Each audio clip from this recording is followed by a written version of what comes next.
വണ്ടിപ്പെരിയാർ കേസിൽ കട്ടപ്പന കോടതി വിധിയിൽ പ്രോസിക്യൂഷൻ നൽകുന്ന അപ്പീൽ ഹർജിയിൽ കക്ഷി ചേരാൻ തീരുമാനിച്ച് പെൺകുട്ടിയുടെ മാതാപിതാക്കൾ. കൂടാതെ കട്ടപ്പന കോടതിയുടെ വിധി റദ്ദ് ചെയ്യണമെന്നാവശ്യപ്പെട്ട് കുടുംബം സ്വന്തം നിലയിലും ഹർജി നൽകാനാണ് തീരുമാനം. ഡയറക്ടർ ജനറൽ ഓഫ് പ്രോസിക്യൂഷനുമായുള്ള കൂടിക്കാഴ്ചയ്ക്ക് ശേഷം തുടർ നടപടികളുമായി മുന്നോട്ടു പോകുമെന്ന് മാതാപിതാക്കൾ വ്യക്തമാക്കി. വണ്ടിപ്പെരിയാറിൽ 6 വയസ്സുകാരിയെ പീഡിപ്പിച്ചു കൊലപ്പെടുത്തിയ കേസിൽ പ്രതിയെന്ന് കണ്ടെത്തിയ അർജുനെ വെറുതെ വിട്ടുകൊണ്ടുള്ള കട്ടപ്പന കോടതി വിധിക്കെതിരെ പ്രോസിക്യൂഷൻ ഹൈക്കോടതിയിൽ ഹർജി നൽകും. ഡയറക്ടർ ജനറൽ ഓഫ് പ്രോസിക്യൂഷൻ ഇതിനുള്ള നടപടികളുമായി മുമ്പോട്ട് പോവുകയാണ്. പ്രോസിക്യൂഷൻ നൽകുന്ന ഹർജിയിൽ കക്ഷി ചേരാനാണ് പെൺകുട്ടിയുടെ മാതാപിതാക്കൾ തീരുമാനിച്ചിട്ടുള്ളത്. ഒപ്പം കട്ടപ്പന കോടതിയുടെ വിധി റദ്ദു ചെയ്ത് പ്രതിയെ വീണ്ടും കസ്റ്റഡിയിലെടുത്ത് വിചാരണ നടത്തണമെന്നും കേസിൽ SC/ST അട്രോസിറ്റി ആക്ട് ഉൾപ്പെടുത്തണമെന്നും പെൺകുട്ടിയുടെ കുടുംബം ആവശ്യപ്പെടും.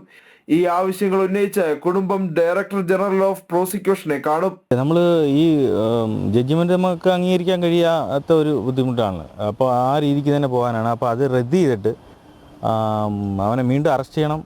ഈ FIR നിലനിർത്തിക്കൊണ്ട് വീണ്ടും കേസിന് പോകണമെന്നാണ്. അത് വാളയാർ കേസ് അങ്ങനെയാണ് നടന്നുകൊണ്ടിരിക്കുന്നത്. ഇപ്പോൾ നാളെ നമ്മൾ വരാനായിട്ട് സർക്കാർ നിയമിച്ചിരിക്കുന്ന വക്കീലിനെ കാണാനായിട്ട് പോകുന്നുണ്ട്, പ്രോസിക്യൂട്ടറിനെ.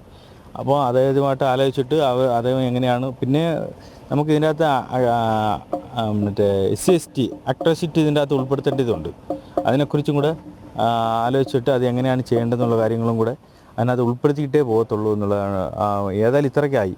പ്രോസിക്യൂഷൻ നൽകുന്ന ഹർജിയിൽ കക്ഷി ചേരുന്നതിനൊപ്പം കട്ടപ്പന കോടതിയുടെ വിധി റദ്ദു ചെയ്യണമെന്നാവശ്യപ്പെട്ട സ്വന്തം നിലയിലും അഭിഭാഷകനെ വെച്ച് കുടുംബം ഹൈക്കോടതിയെ സമീപിക്കും. കേസിൽ അന്വേഷണം നടത്തുന്ന ഉദ്യോഗസ്ഥന് ഗുരുതരമായ വീഴ്ച ഉണ്ടായിട്ടുണ്ടെന്നും ഈ വീഴ്ച വെളിവാക്കുന്നതാണ് SC/ST ആക്ടിൽ അന്വേഷണ ഉദ്യോഗസ്ഥൻ വരുത്തിയ വീഴ്ചയെന്നും കുടുംബം ആരോപിക്കുന്നു. കേസിൽ CBI അന്വേഷണം ആവശ്യപ്പെട്ട് KPCC നിയോഗിച്ച അഭിഭാഷക സംഘം ഹൈക്കോടതിയിൽ ഹർജി നൽകും. അതേസമയം വിഷയത്തിൽ ബഹുജന വനിതാ സംഘടനകളുടെ പ്രതിഷേധം കനക്കുകയാണ്. ജനം, ഇടുക്കി.